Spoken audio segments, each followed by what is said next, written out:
Good morning. I know you'd rather not have to be here again, but let me just say that under the circumstances, I'm glad that you are here, you and your families. And I do want to start where I always start, which is thanking you and your families for your service to our country in the federal government and the sacrifices that you made on that job. And I also want to apologize for the shabby way your government has treated you and your families. It's absolutely outrageous what we've witnessed from the Trump administration. It's also outrageous that our democracy is not functioning the way it should, where you would have majorities in Congress actually doing their job and responding to these outrages. Unfortunately, we have half of the Senate, and that's just AWOL when it comes to standing up for fairness. As you pointed out repeatedly, and I think this is the really important point we need to keep hammering home, you did important work on behalf of the American people. And even as you have suffered this these unfair attacks, you have always come and said you are also so disappointed that you're not able to do the work that you had been doing on behalf of the American people, regardless of what federal agency it was in. We were just talking about the Department of Education and the important role that federal employees there have played in terms of making sure that people have a fair shot at being able to go on to college or go on to other opportunities after they graduate from high school. And this administration is pulling those opportunities out from under people when they get rid of the people whose job it is to administer those kind of programs.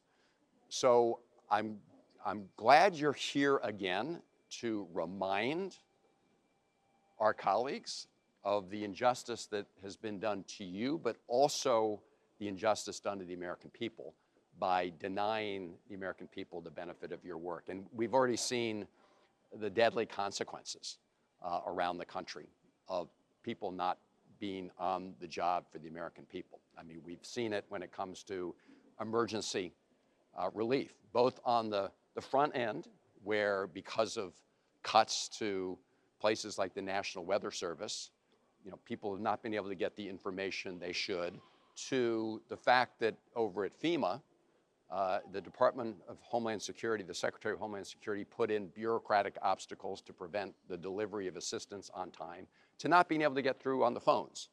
Those are just recent examples of how what the Trump administration does have life or death consequences. And there's so many other examples. So I know at the end of this week, Congress is supposed to go out for the August break. And I'm glad you're here this week to let people know that they may be able to go back to their states, but there are people in every one of our states who have been hurt by the decisions made by the Trump administration. And they may be going home, but they can't hide. Because when they go home, they're going to hear from federal employees who have been mistreated, but also from people who are losing the benefit of the services of those federal employees. And it's all of our jobs to keep pushing in the courts. And, the Supreme Court has really fallen down on the job.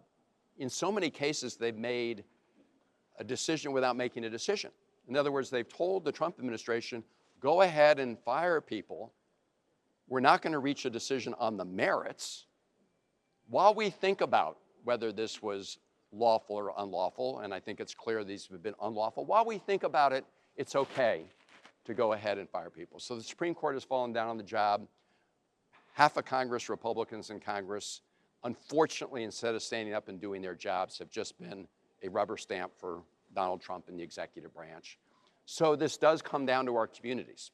And that is why making sure your voices are heard here, but also other federal employees around the country are heard when people go back to their states, and the people who are losing out because of the lost services and benefits. And again, I'll just close with this.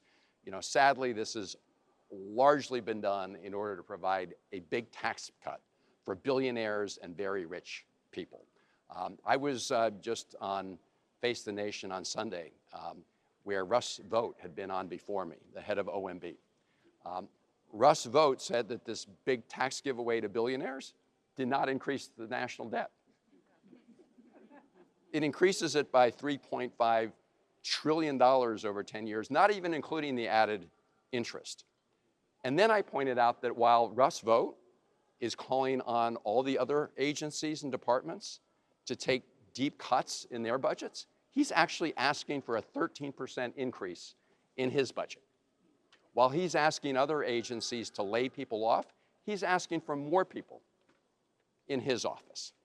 So this hypocrisy is bad in itself, but it's also doing grave harm and damage to the country. And that's why I'm sorry about the circumstances again, but I'm really glad you are all here to stand up for the American people. You were doing that in your jobs for the American people. Now you're doing it to help make sure that we get out the word as to the betrayal committed by the Trump administration, not only to you, but to the American people. And